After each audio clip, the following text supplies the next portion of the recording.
Hey, yo, bro, I'm looking at bro say it's this last one that's killing me, bro. Like what? Let me see that booty.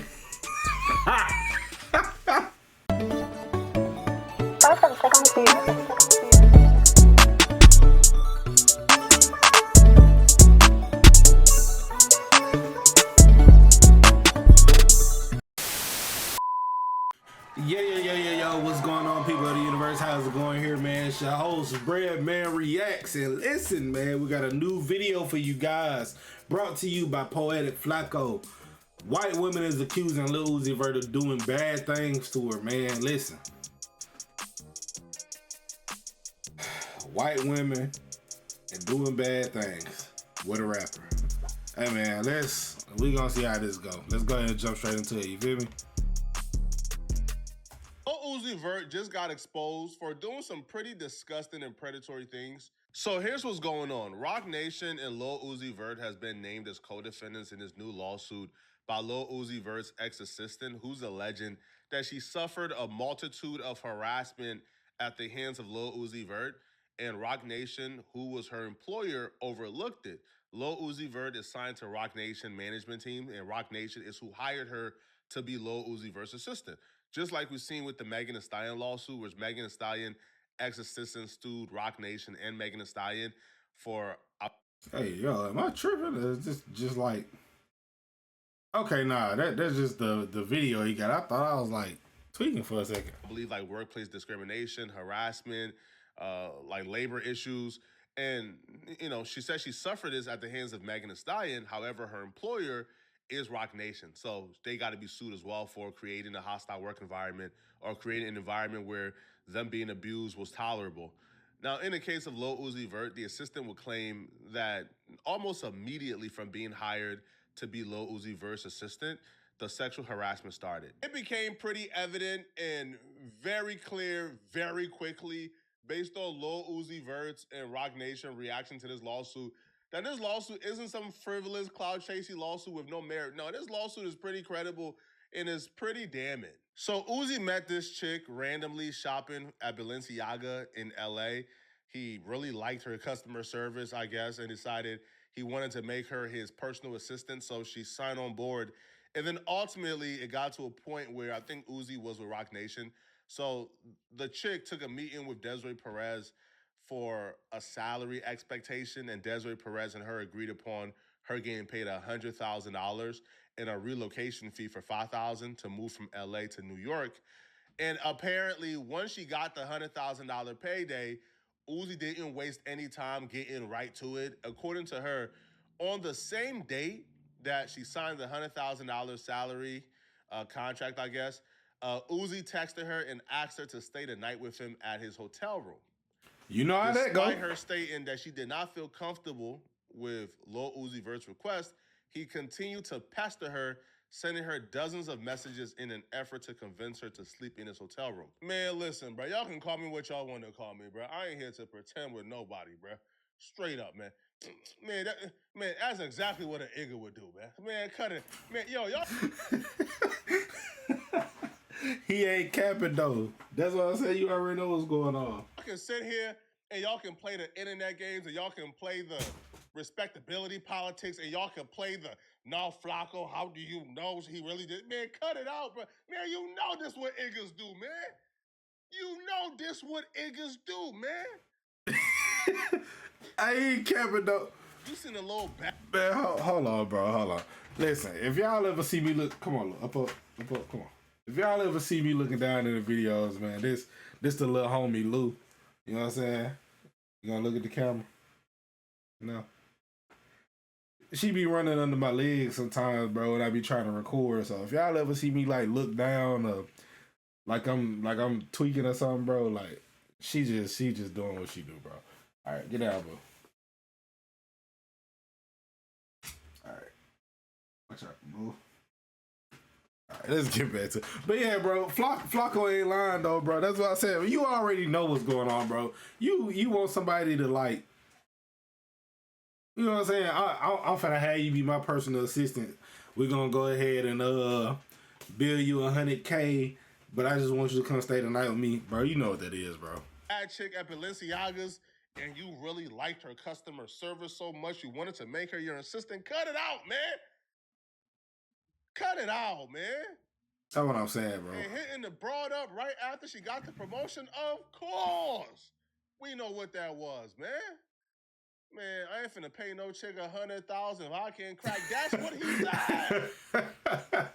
But it didn't just stop here. Yo, this chick actually had messages between her and Lil Uzi Vert. And what I would say, man, is when it comes to Igga, when it comes to the culture or urban culture, this is probably acceptable and normal. When it comes to anybody else, you like the closest thing to Harvey Weinstein, man. This is like Harvey Weinstein activities that Uzi was on. These Iggas get a couple $1 million and forget the hue of their skin tone. Uzi was moving like his last name was Shorts and he was one of God's chosen people, man. Because Uzi... Hey, yo, bro, I'm looking at...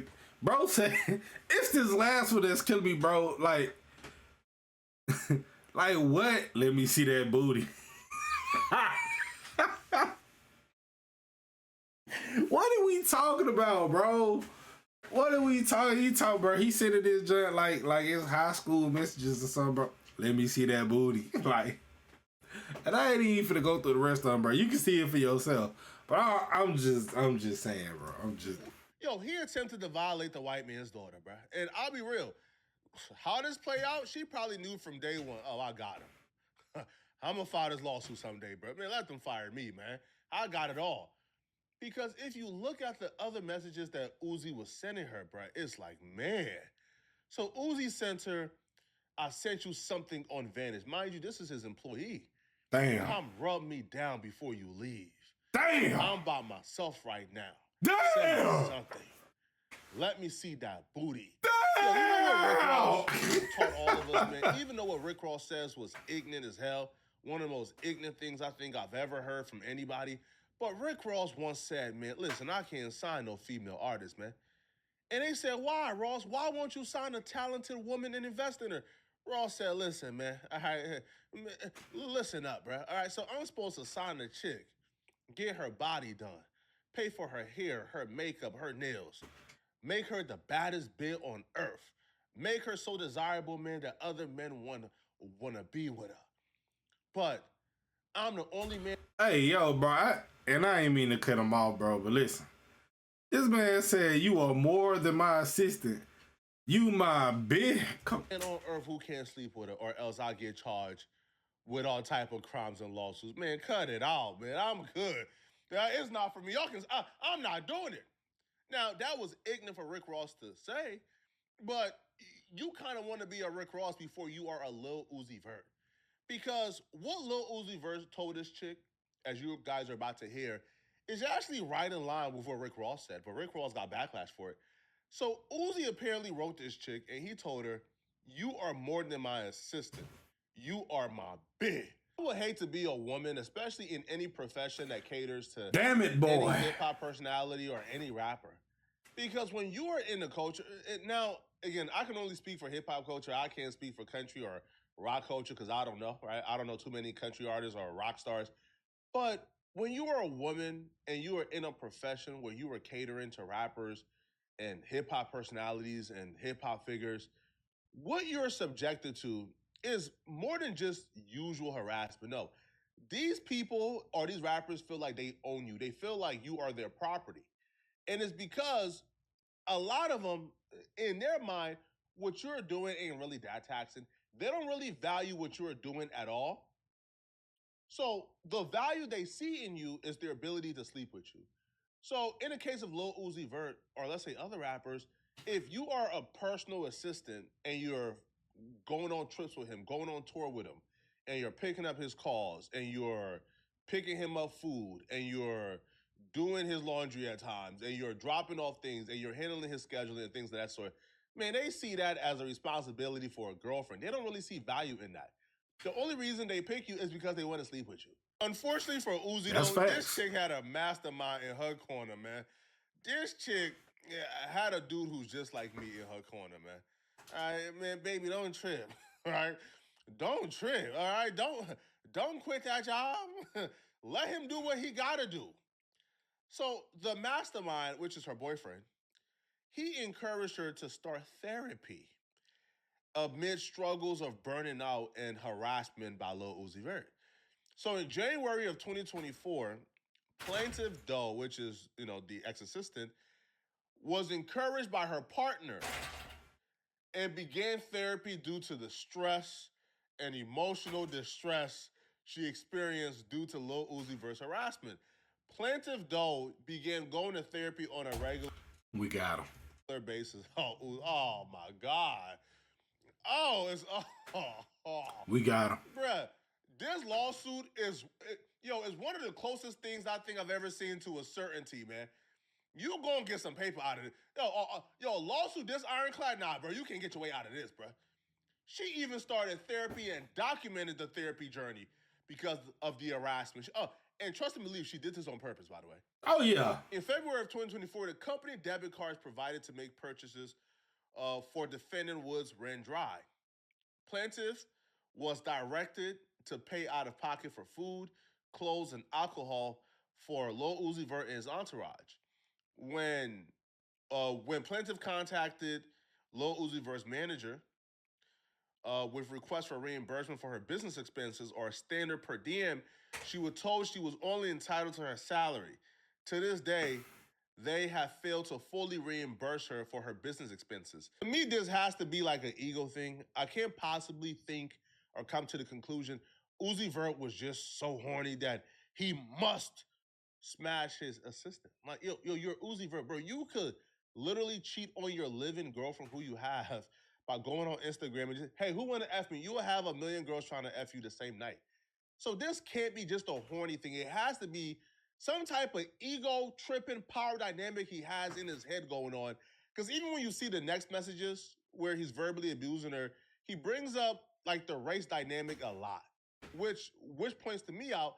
Okay, he gets off on berating this chick. Like he gets off on this chick serving him. He has some type of weird race fetish going on in his head. Man, Uzi on timing, man. Uzi tells this white girl, stop being so effing soft. This is me to you.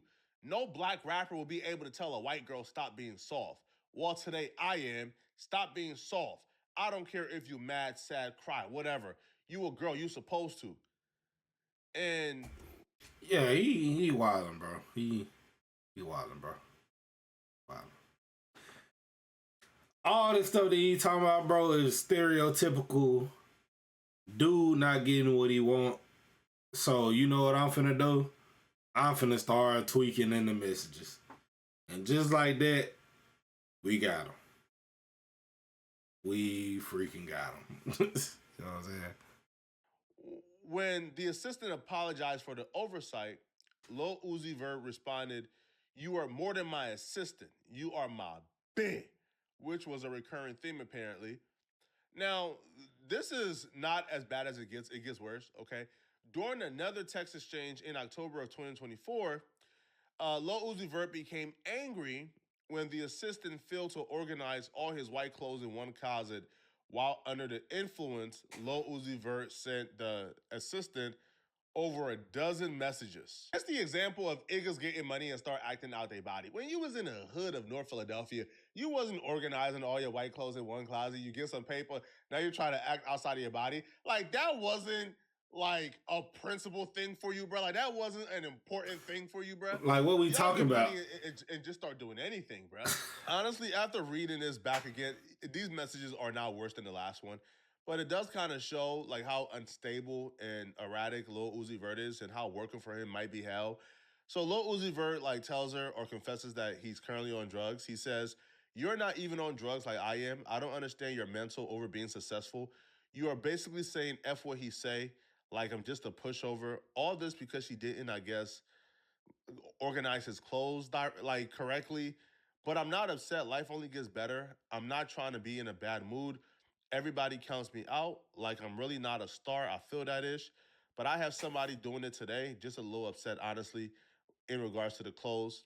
When plaintiff Doe responded to Lil Uzi Vert's messages and asked where they go from here, he responded, "I'm just mad. It's cool."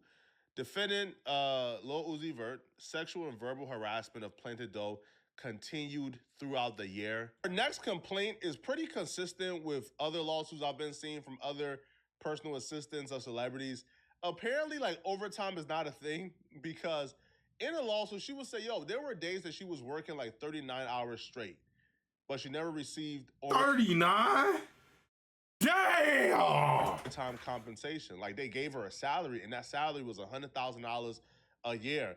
However, you know, when like she was often working 12-hour days, 18-hour days, 39 hours straight, she wasn't receiving any type of extra compensation, and she feels like that was not fair. This is the exact same complaint that we see Megan Thee Stallion personal assistant has. They both were, I guess, working for Roc Nation, so maybe it's just a Roc Nation thing, but I don't know. Right? Is a personal assistant supposed to be on call 24/7? Do they not have a life as well? If that's the case, I don't think $100,000 is worth it. I don't think $100,000 is worth literally being somebody's servant 24 hours a day. I'm good, bro. No. Right? If I had to make my $42,000 a year and do that and still have my freedom, I would do that, bro. I can't be on a backing call for someone 24 hours a day with no personal life for $100,000 a year. Not happening. She broke down how the labor code, I guess, codifies the right to overtime compensation in 1 and 1.5 times the regular hourly rate of pay for hours worked in excess of 8 hours a day, or 40 hours in a week for the first 8 hours worked, blah, blah, blah, blah. So during a relevant time period, apparently she's claiming that she worked in excess of 8 hours in a day, excess of 12 hours in a day, in excess of 40 hours in a week, for which she claims should have been compensated at an overtime rate. Apparently they didn't do so, okay? But where do we see this lawsuit going? Well, lucky for you, we got the answers. It's not going nowhere, okay? The bag was dropped, okay? The defendant, the assistant, was given a bag, and she dropped the lawsuit, okay? They came to a settlement, all right? Now, what that settlement is... You know what I'm saying? As he should. When you got hardcore evidence like that, bruh, and like it ain't nothing that you could do, say, or nothing, bruh. It's just undeniable that you was a fuck nigga throughout this whole thing. Like, bruh, it ain't that you can do. All you can do is pay up that bread, bruh. That's all you can do. No cap. How much it is, I don't know, but they came to a settlement and the lawsuit was dropped because, she had them right, left, and center. It wasn't even a discussion at this point, bruh. It was not even a discussion. Like, what's there to discuss? She got the messages, she got the proof, she got everything you need. Cut. But, Roc Nation dropped that bag, man. All right, y'all let me know in the comment section, man. What do you guys think about this, man? Do y'all believe that Lil Uzi Vert is in his Weinstein bag with this one, or y'all think Uzi is innocent? And if you're still watching and want to do videos like this, I got a step-by-step book in my description on how to grow and make your first $10,000 a month on YouTube. And if you enjoy this video and, you want to watch... All right, man, listen. Y'all let me know what y'all think about this whole Lil Uzi Vert situation, man. I think he was tweaking too hard. I don't think, they left no stone unturned, you know what I'm saying? Listen, y'all please be sure to like, comment, and subscribe on this video, man. I'll catch y'all in the next one, you feel me?